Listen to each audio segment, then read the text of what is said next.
Imagine world suddenly plunged into an ice age. Outside, temperatures have dropped to a steady minus 60 degrees C. In such conditions, heat and food have become the most valuable resources in the frozen concrete jungle of South Korea. The survivors initially tried to survive together, but quickly realized that there weren't enough resources for everyone. And then a real war broke out in the cold corridors of apartment buildings. But amid all this chaos, there is one guy, Hang Fong, who is fearless in his fortified base with heat, girls, and plenty of food. He is a regressor who not only went back in time before the apocalypse began and prepared himself properly, but also gained superpowers that allow him to clone and increase the size of food. He didn't stop there and later built himself a real fortified base with heat, greenhouses, and even a sauna. So, how did it all begin? Let's find out. The transmission cuts off into silence, and is replaced by the roaring voice of someone calling out Han Fong. The guy is making his way to open the door while quivering in the cold. Peeping through the hole, he discovers that it's actually his crush, Hyona, who can't stand being in the cold and can barely talk. He opens the door without hesitation to see if she's doing all right, and quickly invites her inside. In an unexpected turn of events, Hona leaps up to kiss him, much to Han Fong's shock and amazement. She's out here putting an effort in the kiss because by the end of it, bro is at a loss for words and can't describe what's gotten into her all of a sudden. Keep in mind, she was supposed to be his crush, so the dude is probably feeling like a giga-chad on the inside for finally scoring a win. It's at this moment Hona confesses her feelings, stating how she's always loved him. After descending balls deep into a terrifying apocalypse, she has begun to understand that someone like him truly cares about others. To sell her point even more, Hona makes him touch her body so that he can sense her racing heartbeat, stating that she's ready to do anything with him. And yes, that's the honey trap that our guy ends up falling for. Because while he's busy out here imagining the birds and the bees, Hyona doubles down on rubbing her thigh between his legs, causing him to get even more lost and careless in his feelings. He also shares his feelings right back, stating that while she truly means the world to him, it doesn't make sense for them to behave this way right now. Hyona is an excellent manipulator because she tells our boy to close his eyes so that he can enjoy the process. Full of joy, he closes his eyes, questioning what's going to happen next. He's probably got the excitement of a child while this is happening. But then, well, dude's first kiss with his crush is followed up by his skull getting bashed by her bastard boyfriend. A heavy smash against his head leaves his body in a puddle of blood. Poor guy is quivering in pain while Hyona expresses her terror. She wasn't expecting them to actually murder someone in cold blood. But her boyfriend reminds the __ that she can't play innocent when from the beginning they both understood this guy had to go. They weren't going to spare Han Fong. Not when everyone in this world is out for themselves in the apocalypse. Instead of caring about him, they express their happiness having discovered Han Fong's resources and loot. As for the nice guy who tried to show someone kindness, well, he's eating __ right now, drenched in his own blood and unable to move. The clinging of death succumbs to him, and the last thing he sees is Hyona getting excited with her man. His demise happened all because of one ruthless woman's planning. So, in his final moment, he makes a vow. If he's given a second chance, he's going to stop being someone else's toy to be used and discarded. As his consciousness fades to black, the terrifying feeling is replaced by a shimmer warm light, drawing him near and near. At first, he thinks it's a way for him to get into heaven. But then his innocent expectations are tarnished as his spiritual body experiences a world of pain and bursts into 100 pieces. By the end of that traumatizing sequence, he jolts up awake from his bed. His face is full of sweat, and he questions his surroundings. Han Feng was just fading away just a few seconds ago, and now he's okay. It's not just that he's fine. The world is fine too. There's no signs of an apocalypse. The sun is warm even after 30 minutes of waiting. It's the kind of warmth that he never expected to see again. From the calendar, Han Feng checked and learned that today was June 28th. The date of the apocalypse in the original timeline is supposed to start on July 15th. This means that he had a post-death regression that led him to arrive back in time just a few weeks before the apocalypse. The feeling of shock, amazement, and confusion all show up on his face. He clearly wasn't expecting to be reborn, but this time he's returned with a few changes. Let's talk about that glowing red hand for a second. Ever since Han Feng regained consciousness, this guy's hand just can't stop glowing red. He tries waving it off and yet nothing happens. To describe the sensation, the glow feels warm and it doesn't hurt or anything.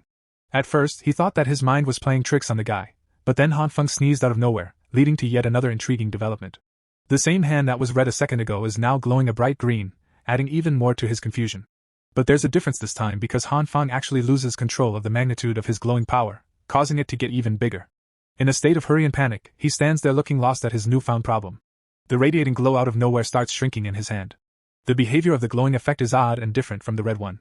Taking a seat, he expresses his sudden drop in energy. Yeah, ever since the green one activated, his body has been more drained than ever. Frustratingly waving his hand in anger, Han Feng comes to a sudden realization. This is exactly happening just like those awesome mana stories he likes to read. In the same fashion, the main character is reborn and this time with overpowered abilities. So, in order to test his own, bro pulls out a damn knife, hoping for some miracle to happen. But funnily, nothing goes his way as the blade doesn't react, and he's standing there looking like a clown. Not to mention, his tummy is grumbling because of the energy loss he experienced. Checking his fridge turns out to be a waste of time because there's just nothing in there. This situation is growing more troublesome for him than he thought. He has to eat at least something or he's going to risk going unconscious again. An idea comes to mind when he spots a jar of roasted soybeans. The only snacks that could be feasibly used in the apocalypse. Even though it's not a proper meal, it's filling enough for now. Reaching for one of the beans, he pops one in his mouth. But the moment he does that, the soybean explodes into a fully grown bean plant. His radiating glowing green hand is gone, and so is his exhaustion. Han Fong doesn't get if it had something to do with the soybeans or if it's something he did. He grabs and pops open one of the bean sprouts, amazed to discover that this is his new power. Han Fong is impressed and wants to study it intensely, but with his current state, he has a couple of issues to take care of firsthand. First up is stocking up on supplies so he doesn't go short during the apocalypse. To the supermarket he goes. In the next scene, he's navigating through a busy crowd, all of them lost in their thoughts and chattering about. Han Fong is confused and collects his thoughts. So far, he's got 2 types of radiating hands, and the green one is known to be more unstable, causing him added effects of exhaustion. Then there's the last part, perhaps the most interesting of the bunch. The moment he touched the soybeans with his glowing hand, they became proper bean sprouts. He still can't figure out the specifics of his power, causing his frustration. While he's lost in thought, a familiar voice graces his ears. Hyona, the same, __, that betrayed him in his previous life, is here to see him. She's drop dead gorgeous, but that's the thing. Getting involved with her is literally going to drop you 6 feet under the ground. Han Fong is pretty shocked to run into her again like this. A little more background on his crush. Lee Hyona has been his long-lost crush for 3 years straight. He played every trick in the book to get her to like him back. But deep down, our boy knew he was just a backup, if anything. And now, after what happened to him, after the way she deceived him and got him murdered in cold blood, he is pissed. Rage is filling up his body, but he's not the type to go ballistic on someone considering his situation of being reborn. Han Fong assures himself and calms him down, hoping to take his revenge properly some other time. For now, he's got some supplies to gather. Hyona shows concern for the guy, waving her hand in an effort to grab his attention because he appears spaced out. Trying his best to maintain politeness with her, he praises Hyona for being so beautiful that it stunned him for a bit. She calls him a smooth talker in return and thinks that it's a good opportunity to invite him out to go shopping. But even with her attempt, the girl gets straight up rejected as he moves past Hyona like she's not even worth paying attention to. This gives her a reality check so hard that she's lost for words. The reality is Han Fong fully understands that she's only being so kind as to invite him so that she can use him as a personal bank for her own groceries. He's done being someone else's pet, so that won't happen anymore. Waldemar Shopping Plaza was the most well-stocked supermarket in the entire region. In the original timeline, the moment the Arctic apocalypse began, this place was wiped clean in a single night. Shelves stripped bare. Storage rooms emptied. To this day, no one knew who pulled it off. This time, Han Fong intended to be the answer. His goal was simple: stock up on everything. Unlike before, he didn't act blindly. He followed a carefully compiled survival guide: food, winter clothing, medicine, daily necessities, fuel, tools, and dozens of items most people wouldn't think about until it was too late. There was just one problem. He didn't have enough money to buy even a fraction of it. As frustration crept in, his phone buzzed. A notification lit up his screen. Loan eligibility approved, 170,000 yuan. Han Fong stared at it for a moment, then laughed. Perfect. Who was going to chase debt repayments after the world ended? Without hesitation, he opened every loan app he could find. One after another he applied. His fingers moved fast, ruthless and efficient.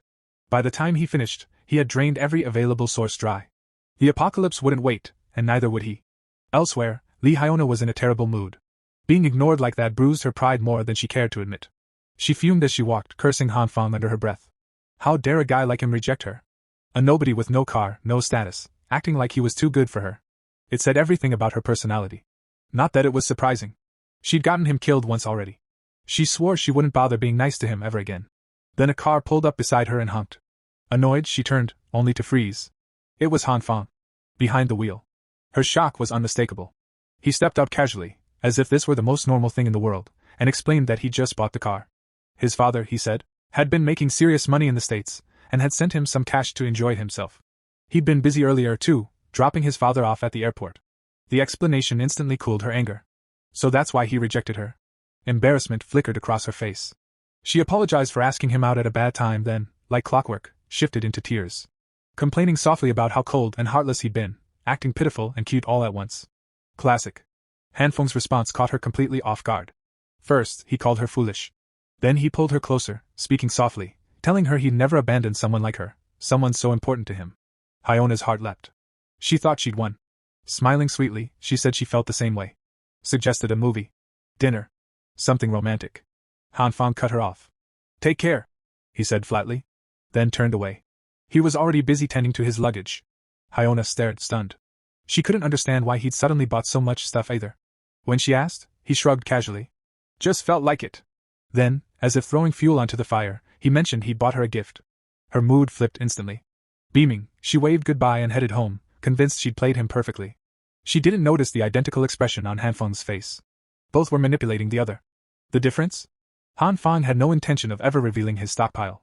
It was his lifeline, his ticket to survival, and when the world finally collapsed, when despair swallowed everything, he would make them pay. Both the man who killed him, and the woman who orchestrated it. The thought made him smile. For some reason, he was looking forward to the apocalypse this time. Only 2 weeks remained. On that day, snow would blanket the planet. Temperatures would plunge to nearly -20 degrees Celsius overnight. Over the next month, they would continue falling, past 40, 60, until reaching -70 degrees Celsius. The world would disappear beneath ice. Stepping outside would become impossible. Food would become life itself. Han Fang moved everything back to his apartment carefully, disguising his stockpile so no one would suspect hoarding. The most sensitive supplies were transported only at night. Power outages were inevitable. Fuel would be critical. He'd already secured enough to last an entire year. Heating systems would fail next, so he hired a construction crew, quietly, to reinforce his apartment. Insulation. Structural upgrades. Cold resistance. Every weakness was addressed. A hidden supply room was added, accessible only to him. By the time he finished, July 14th had arrived. 1 day remained. With preparations complete, Han Fang turned to the final item on his checklist. His power. Supplies alone wouldn't be enough to survive this frozen hell. And it was here, within his strange, plant-based ability, that his true hope lay. Laid out before him were the same soybeans, grown by his own hand. Literally. Now came the real test. Han Fang still hadn't figured out the exact trigger for his ability, but one question mattered more than anything else right now. Is this food even edible? He scoops up a spoonful, hesitating only a second before eating. He chews slowly, alert for any strange reaction. Nothing happens. No pain. No nausea. No burning sensation. Half the plate disappears. Only then does he relax. It's safe. That alone changes everything. If he can grow food and eat it without consequences, survival is no longer a gamble, it's a certainty. The only remaining mystery is how the ability activates. So far, he's only tested soybeans. He opens the fridge, searching for anything else he can experiment on. When he opens his eyes again, it's evening. His body feels like lead. Han Fang blinks in confusion, realizing he must have passed out. Broccoli is clenched in his hand. The kitchen looks like a battlefield, vegetables scattered across the floor, countertops smeared with dirt and plant matter. His head throbs. The exhaustion is brutal. That's the price of his power. He forces himself to eat more of the soybean dish from earlier, grimacing as warmth slowly returns to his limbs. At least now he understands one thing clearly. His ability works, but it drains him heavily. Before losing consciousness, he had ordered several types of plants and seeds to test different reactions. The results were strange. Some plants didn't react at all. Completely inert. Others, seeds especially, responded just like the soybeans, growing instantly into full plants. Then there was the third category. Certain items detonated the moment his power touched them, bursting into blackened fragments. The residue resembled charcoal, charred, brittle, and oddly warm. After closer inspection, he realized those fragments could be stored and reused as fuel. That discovery alone might save his life. Heat would be priceless in the frozen hell to come. Excited, Han Fang pushed himself too far. At first, nothing worked. His power refused to respond. But when he focused, really focused, the effects became immediate and violent. The drain hit him like a hammer, and he collapsed before he even realized it. Now, sitting amid the mess, he rubs his temples. Some plants work. Some don't. Some explode. There has to be a pattern. And then it clicks. The trigger isn't physical. It's mental. The power responds to his consciousness. With that thought in mind, Han Fang sits down and closes his eyes. He steadies his breathing, visualizing himself as part of something larger, his body and mind aligned with nature itself. When he opens his eyes, his hand is glowing green. That confirms it. The ability is thought-driven. For the next test, he grabs a slab of meat. Nothing happens. No glow. No reaction. Disappointment hits hard. If his power only works on plants, that means a lifetime of vegetables. Even focusing harder doesn't change the result. Then he remembers something. During meditation, he always senses 2 colors. Green and red. So far, he's only used one. He closes his eyes again, this time reaching for the second sensation. The warmth shifts. His hand ignites with a deep red glow. The meat reacts instantly, warping, swelling, twisting into a spiked, grotesque mass. The smell alone makes his stomach churn. He drops it immediately, recoiling in disgust. Cautiously, he approaches. He pokes it. Then lifts it again, inspecting the changes. It looks cooked, but that's not it. No, it's worse. This isn't cooking. It's decay. The red light didn't heat the meat, it accelerated its breakdown, pushing it toward disintegration. That's when the realization hits him fully. Green accelerates growth and evolution. Red accelerates decline and decay. Two opposite forces. Holding his breath, Han Fang clasps both hands together, gripping another piece of meat. The lights collide.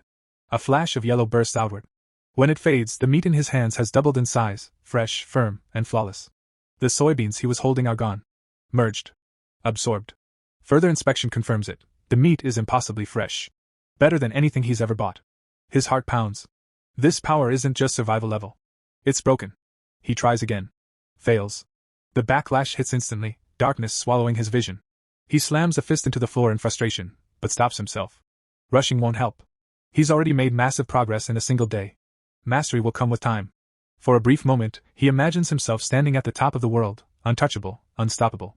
Then reality cuts in. Food alone won't save him. Humans are the real danger. And for that, he needs a weapon. Just as Han Fang is considering going out to buy a weapon, a chill crawls up his spine.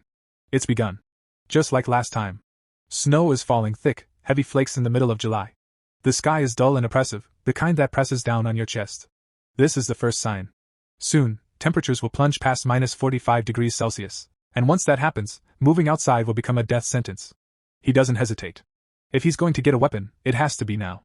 The problem is obvious: guns are illegal. Buying one openly isn't an option. As he walks, lost in thought, a loud, obnoxious voice cuts through the air. A guy with neon green broccoli-shaped hair is shouting at someone, bragging about how he's the younger brother of Lao Wang from the Shay Gang leader group, the classic. My brother is rich and powerful. Routine. Han Fang recognizes him instantly. Everyone does. They call him Homeless Joe. His real name is Les, a self-proclaimed contractor who lives in the same neighborhood. He's infamous for pretending to be endlessly busy, always on a project, always name-dropping connections. In reality, he doesn't even have a job. Most days, he's just pacing around on his phone, acting like he's managing millions. Seeing him now, Han Fang pauses. This idiot might actually be useful. He approaches casually and greets him like an old acquaintance. Joe squints at him, clearly having no idea who he is. Han Fang doesn't miss a beat. He introduces himself as Shiro Han, acting like they're long-lost friends. Joe takes the bait immediately. He apologizes for not remembering, blaming it on how busy he is. Han Fang suppresses a smile. Once they're a little farther from prying ears, he leans in and explains his situation. Joe's eyes widen. A gun? He blurts out. What do you need something like that for? Before Han Fang can come up with a clean excuse, Joe starts lecturing him about how illegal firearms are and how dangerous that kind of business can be, even with connections. So Han Fang improvises. He spins a story about running into a guy on a bike who spat in his face. Furious, he confronted the man and beat him publicly, humiliating him. The man swore revenge, and sure enough, the next day, he returned with his crew and beat Han Fang nearly unconscious. Now, he says, he just wants something for self-defense. Joe listens intently, nodding along. Spitting on someone? That's crossing a line, he declares seriously. People like that deserve consequences. Han Fang briefly wonders if Joe completely missed the point, but before he can say anything, Joe throws an arm around his shoulders. Don't worry. I've got you. He promises to call his big brother and sort everything out. Things are moving faster than Han Fang expected. Joe suggests they take a cab since his brother's car is being serviced. Han Fang casually points to his own vehicle instead. Joe freezes when he sees it. That's yours? He asks, stunned. Han Fang nods, mentioning it cost 700,000, a steal, in his opinion. Joe immediately starts snapping pictures, uploading them like they're his own. The captions make it look like he just bought the SUV himself. When they arrive, Joe's connections are already gathered around the fire, complaining about the absurd snowfall. Joe hops out first, swaggering like a king. The group is stunned. He proudly claims he bought the car with his own money. Han Fang blinks. This guy really has no shame. Joe leads Han Fang to his brother. The gang leader is exactly what you'd expect, tattoos crawling across his arms, sharp eyes full of impatience. He's visibly annoyed to see Joe and almost sends him away on the spot. Joe panics and immediately shoves Han Fang forward. He wants to buy a gun. The boss's gaze snaps to Han Fang, cold and assessing. Han Fang feels genuine fear under that stare. The man clicks his tongue, irritated that they came all this way for something so trivial. Still, he gestures to one of his men. A handgun is fetched and tossed onto the table. 6,000. The boss says flatly. Han Fang barely glances at it. He shakes his head. He's not here for something small. He calmly asks for a long-range rifle, with a scope. The atmosphere changes instantly. The boss slams his hand down, furious at the audacity. He reminds Han Fang that this isn't a store, and he's in no position to make demands. Before Han Fang can respond, Joe jumps in again. This time, he tells an even wilder story, about Han Fang's wife cheating on him 3 times and ruining his life. The tale is so dramatic it sounds straight out of a movie. By the end of it, the boss is visibly heated. "That's messed up," he mutters. After a long pause, he exhales sharply. "Fine," he says. "A rifle. But it'll take a few days." Han Fang is genuinely relieved that his request is being taken seriously. The boss turns to one of his underlings, Changzi, instructing him to arrange a semi-automatic weapon as well. To Han Fang's surprise, the boss even decides to throw in a handgun for free, an unexpected gesture of goodwill. When the pistol is placed in front of him, Han Fang freezes for a moment. Free.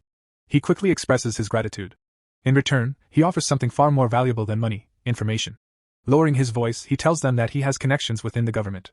That the current snowfall isn't a coincidence. That things are only going to get worse from here. Supplies will vanish fast, and anyone with sense should start stockpiling immediately. This time, his gaze is serious. Heavy. The boss studies him for a long moment, then nods. The meeting ends there. On the way back, homeless Joe won't stop bragging. He talks about how smoothly he handled the negotiation, how lucky they were that his brother was in a good mood today. Han Fang lets him talk. He even offers to buy him cigarettes as thanks. Joe pretends to refuse at first, playing the saint, before shamelessly asking for 8 cartons like it's nothing. Han Fang doesn't argue. Compared to what he's gained, it's insignificant. As Joe rambles on, Han Fang mentally reviews his checklist. Supplies secured. Weapons on the way. Shelter reinforced. All that's left is mastering his ability and solving long-term food sustainability. Once that's done, survival will be almost guaranteed. Then, his foot slips. Pain explodes up his leg as he crashes to the ground. His vision blurs, his body trembling uncontrollably. Something is very wrong. Joe panics, asking what happened. Han Fang doesn't answer immediately. He already knows. His leg is broken. Grinding his teeth, he hands Joe the car keys and tells him to drive them to the hospital. Joe stares at him awkwardly before admitting, shamefaced, that he doesn't even have a driver's license. So much for connections. They try to walk it off, but the pain is unbearable. Han Fang gives up and orders a taxi instead. The hospital is chaos. Snow lashes against the windows, growing heavier by the hour. Jean, the young head nurse on night duty, notices the surge of incoming patients and the worsening weather outside. Staff are already stretched thin. An emergency call pulls her toward the main hall. Han Fang's diagnosis comes quickly. A fracture. He's devastated. An hour of observation is required before he can leave with medication. He planned for everything, yet one random slip nearly derailed his momentum. Joe bids him goodbye, muttering something about urgent business and disappearing as fast as he arrived. Once again, Han Fang is alone. And injured. The hospital grows more crowded by the minute. Weather-related cases keep piling up, hypothermia, slips, panic. It's a grim preview of what the outside world will look like in a few weeks. While waiting for his medicine, Han Fang's attention drifts. That's when he sees her. Jean.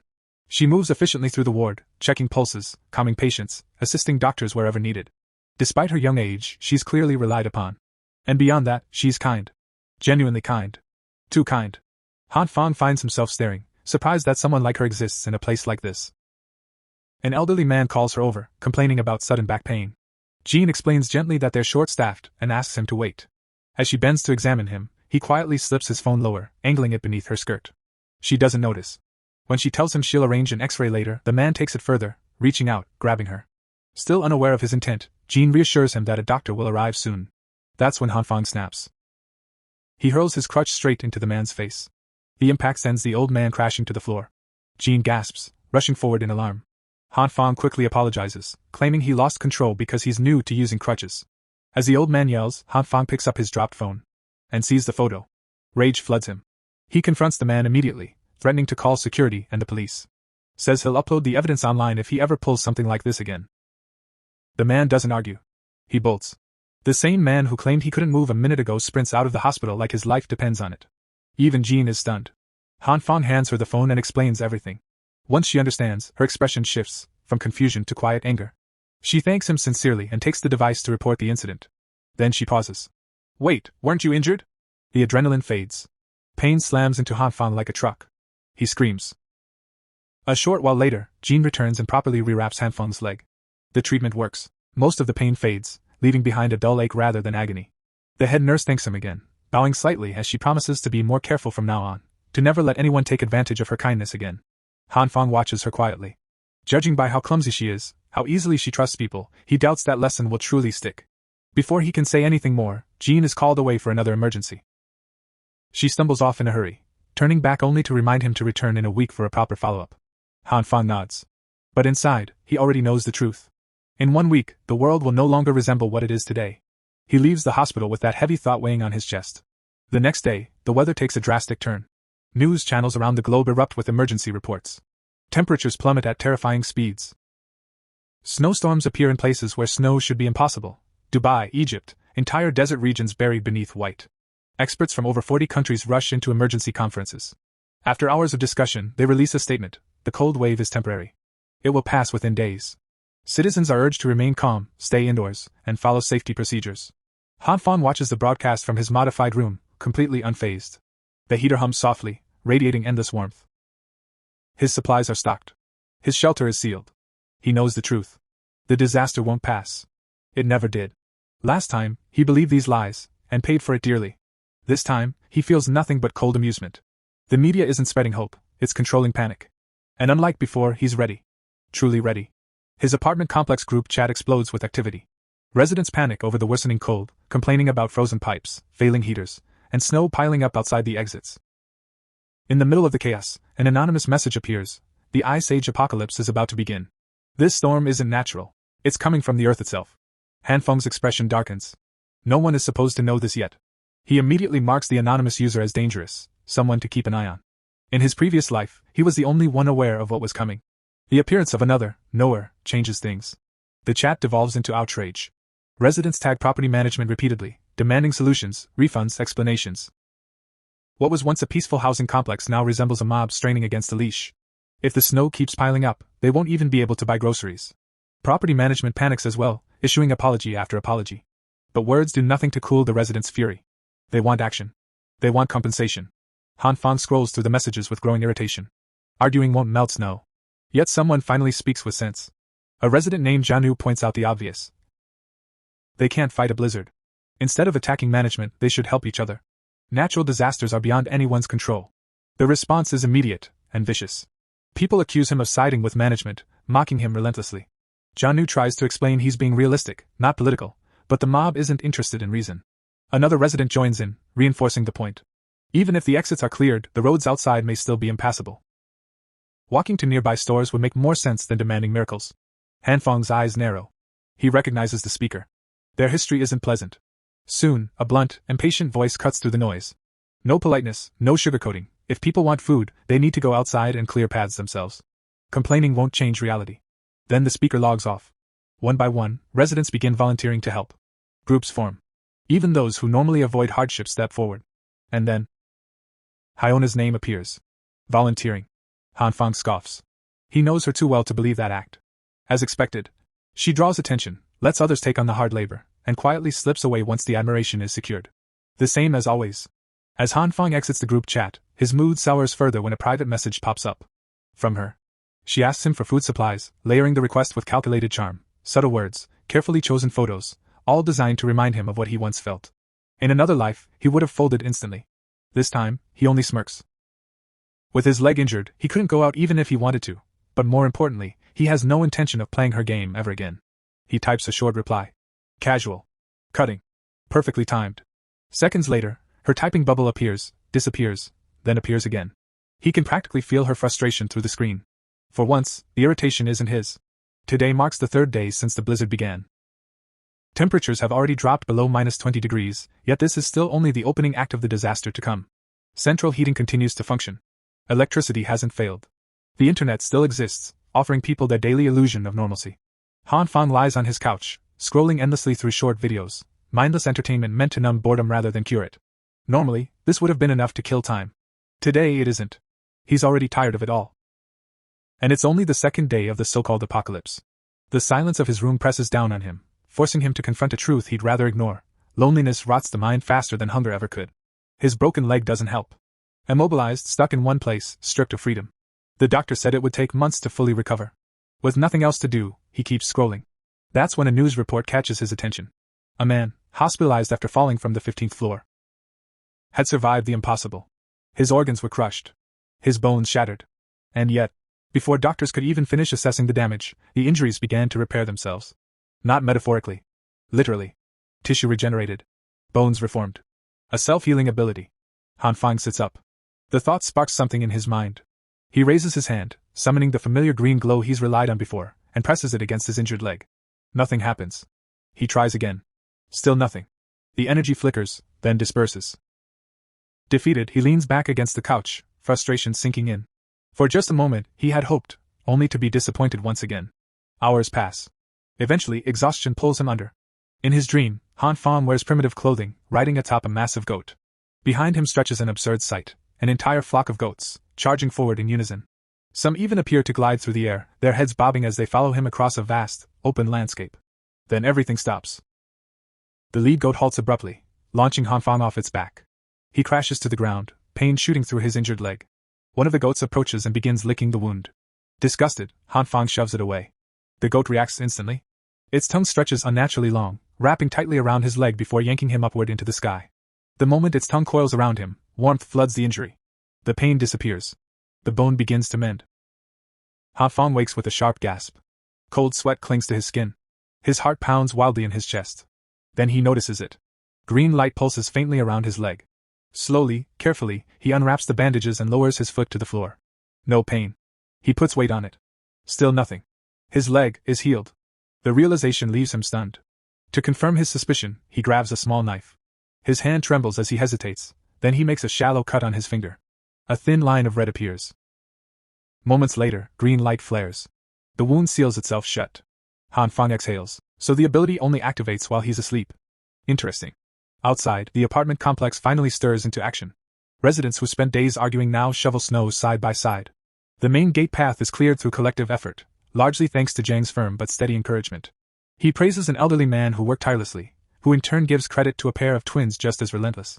Nearby, Nurse Jingyan struggles to keep her balance on the icy ground.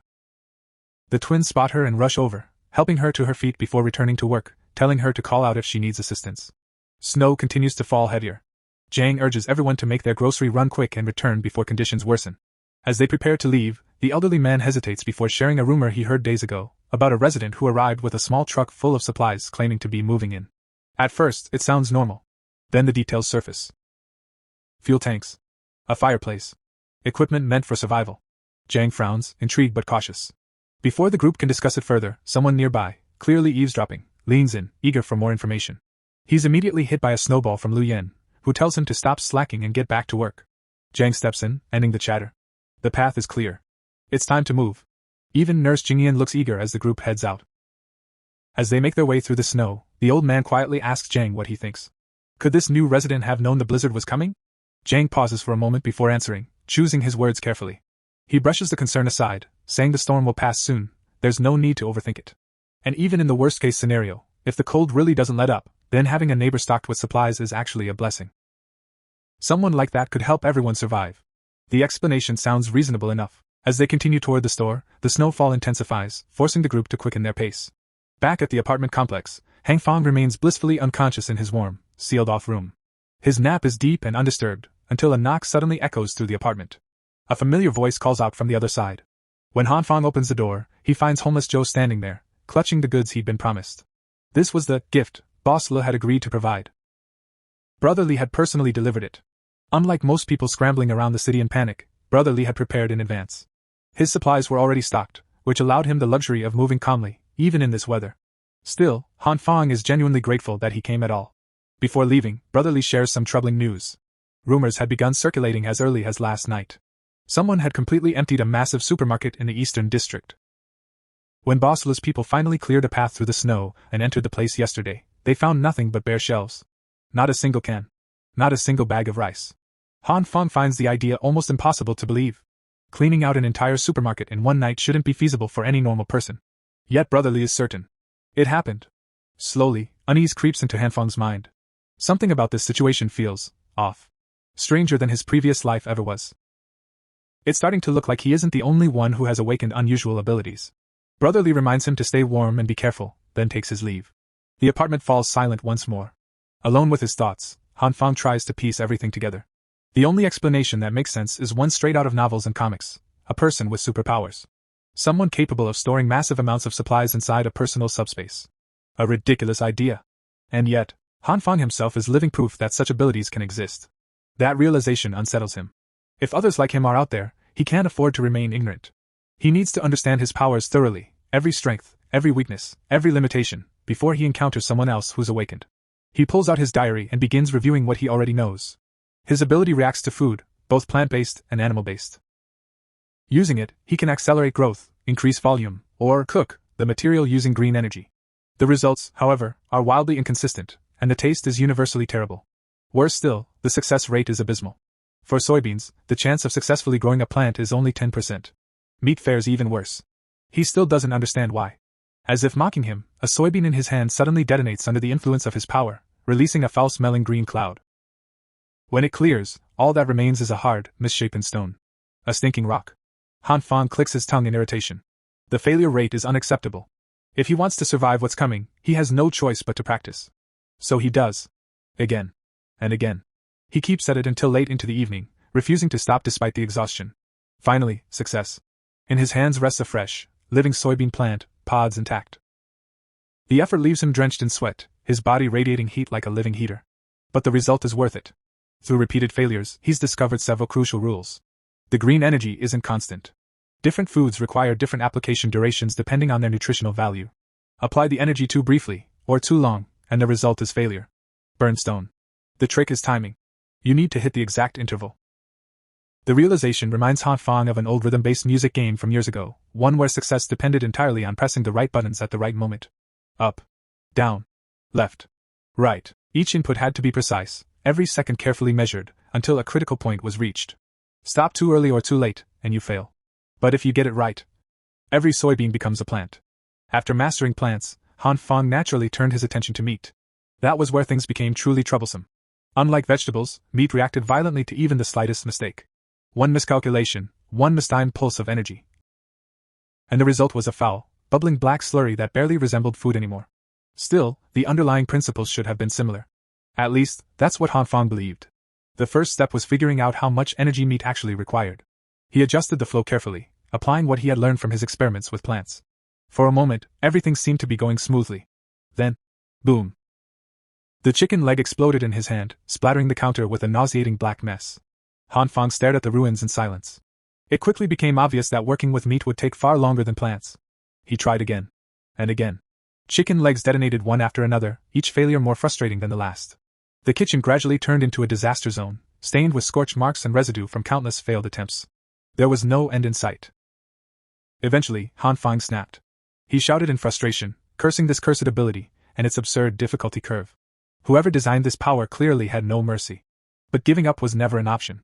Outside the window, the snowstorm worsened. The temperature continued to plunge, the world slowly freezing over, but inside the apartment, Han Fang kept going. Failure after failure, he pushed himself forward, refusing to stop. At last, only one chicken leg remained. This was it. Up, down, left, right, green energy, red energy. The process felt like an impossibly complex rhythm game played on the smallest possible scale. Every second mattered. Every fluctuation had to be precise. One mistake meant starting over from scratch. His focus sharpened. His breathing slowed. Then, success. The chicken leg expanded rapidly, growing into a massive, fully formed slab of meat. Han Fang let out a breath he didn't realize he'd been holding. With a snort of exhausted satisfaction, he muttered that it had all been worth it before collapsing onto the kitchen floor. Completely drained. Completely satisfied. He had done it. He had learned how to synthesize meat. The world outside, however, continued to spiral. According to the news, July 17th marked the third consecutive day of the snow disaster. Across the entire country, the same phenomenon was unfolding. Experts were calling it a once-in-several-thousand-years catastrophe. Authorities claimed they were doing everything possible to stabilize society, repairing infrastructure, securing resources, and ensuring the basic livelihood of citizens. This was the broadcast Han Fang woke up to the next morning. He felt nothing. He had heard these exact words before in his previous life. The same reassurances. The same promises. Transportation paralyzed. Power grids failing. Internet instability. But everything would be fixed soon, just wait a little longer. Humanitarian aid was on the way. Stay indoors. Avoid unnecessary travel. To Han Fang, it was all painfully familiar. Then his phone buzzed. Once. Twice. Again and again. The residents' group chat had erupted once more. Unable to resist, Han Fang opened it. The discussion was chaotic. People were arguing over the morning news. Some still believed rescue teams would arrive any day now. Others dismissed the reports entirely and talked about taking survival into their own hands. Amid the noise, one avatar stood out. Old Uncle Lou. He bluntly questioned whether anyone truly believed what the news was saying. In his eyes, none of it made sense. If the government had everything under control, rescue teams would have arrived already. Instead, he'd heard rumors from old contacts. City A, the capital, was mobilizing armored vehicles, tanks, and heavy weapons.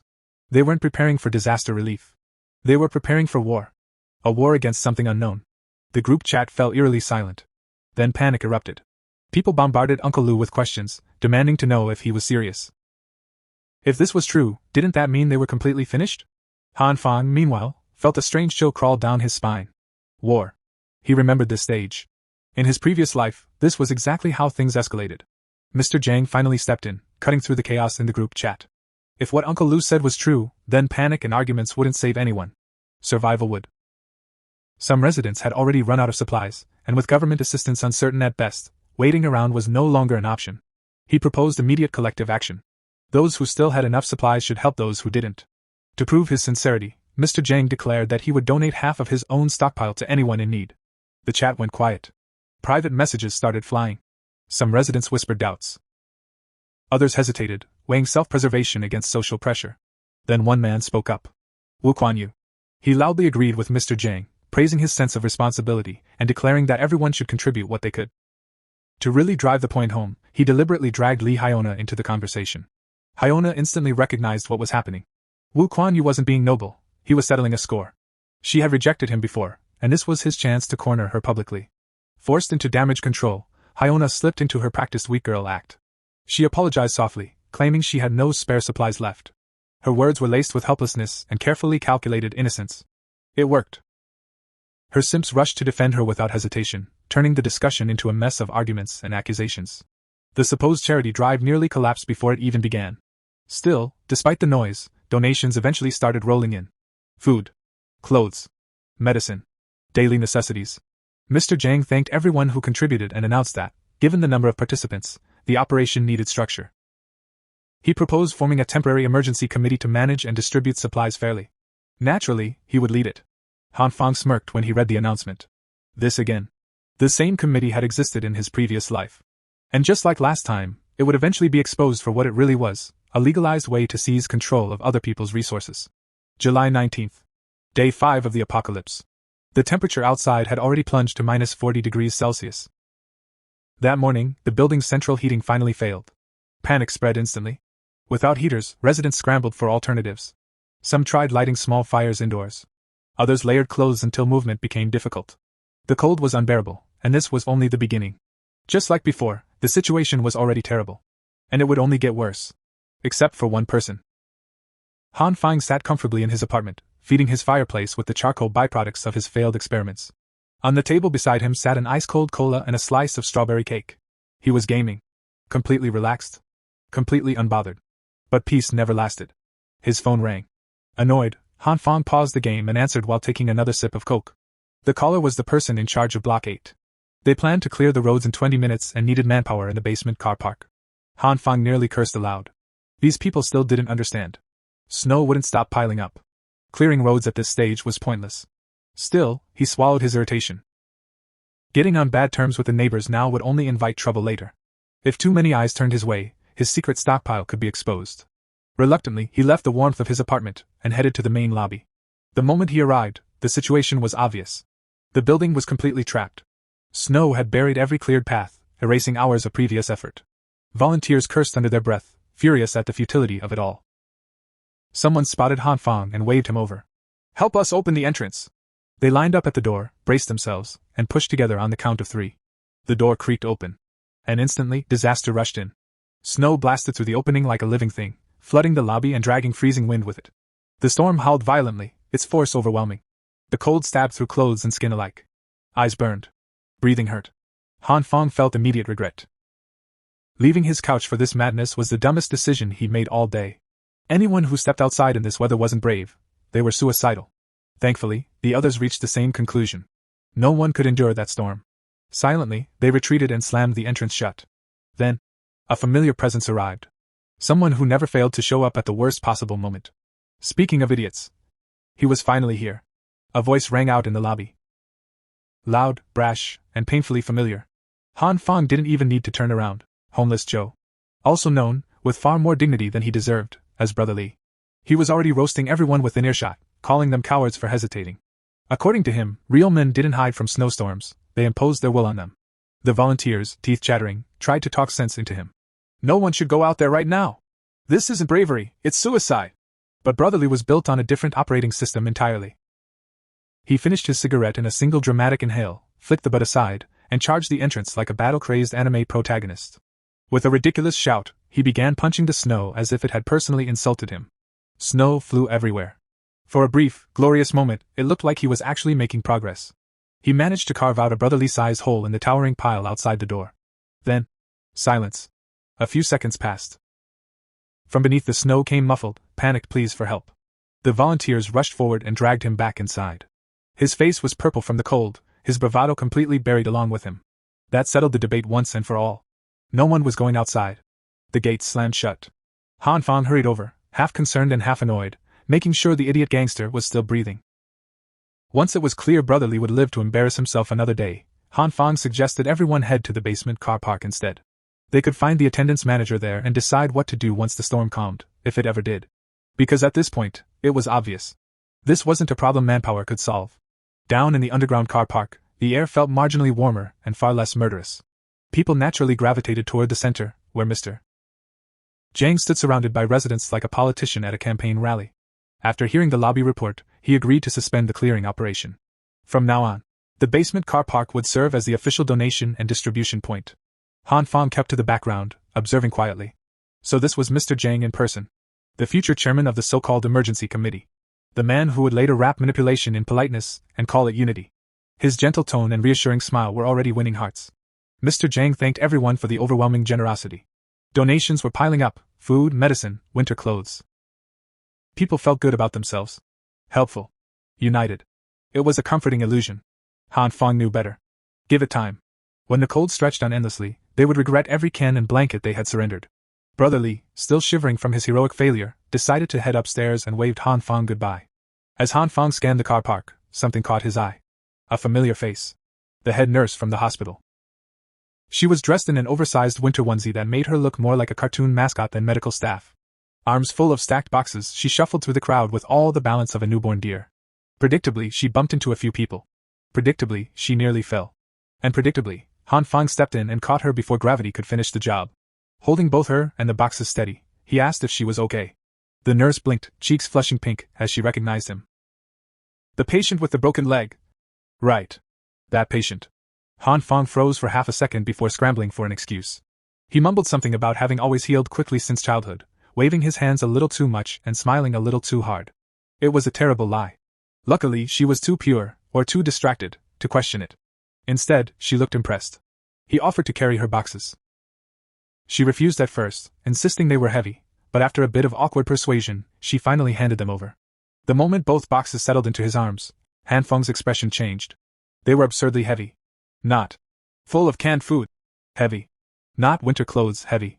Unnaturally heavy. Curious about the unexpected weight, Han Feng asked what was inside the boxes. Mostly medical supplies. The nurse explained. Bandages, antibiotics, disinfectant, things people might need. She added that they were probably too heavy and that she could manage carrying them herself. If beauty and kindness had mass, Han Feng would have gladly added another 10 kilos without complaint. Completely captivated, he waved off her concern. Ironically, she kept reminding him not to strain himself, claiming she'd always been stronger than most guys. When he jokingly asked if she'd been this strong since childhood, her expression shifted. Guarded. Careful. There's a reason, she said quietly. That single line sparked Han Feng's curiosity, but she quickly apologized, clearly uncomfortable elaborating. Something had happened recently, something she couldn't explain even to herself. Before the mood could grow awkward, she realized they'd been talking for several minutes, and still didn't know his name. He introduced himself politely. She smiled, bright, warm, disarming. Jin Shu. The smile alone nearly short-circuited his brain. For a second, words simply stopped existing. Then she asked what he did for a living. Unemployed. He answered honestly. Critical hit. Self-inflicted. Just as the silence threatened to swallow him whole, a passerby shoved through the crowd, bumping Jin Shu off balance. She instinctively grabbed the nearest support, Han Feng. The boxes tilted, her weight shifted, and for one extremely confusing second, she fell right against him. He froze like a statue buffering on bad internet. She immediately pulled away, flustered, apologizing over and over while he struggled to produce a coherent "It's fine." The moment could have been a perfect meet-cute. If not for Lihiona. She appeared out of nowhere like a sleep-deprived ghost, eyes sunken from hunger and cold. Without hesitation, she latched onto Hanfeng's arm, pressing close in a way that felt far too deliberate. Her gaze slid to Jin Shu. "Who's this?" she asked sweetly. "A friend?" The atmosphere turned awkward instantly. Jin Shu, not wanting to intrude, gently took the boxes back from Hanfeng and excused herself, saying she just needed to log the donations. Hanfeng watched her hurry off, mentally screaming at the universe. And this is how this part of this manhwa ends. Also in the future I will be bringing more and more exciting videos. Please subscribe to the channel, ring the bell, hit the like button and stay tuned until the next video.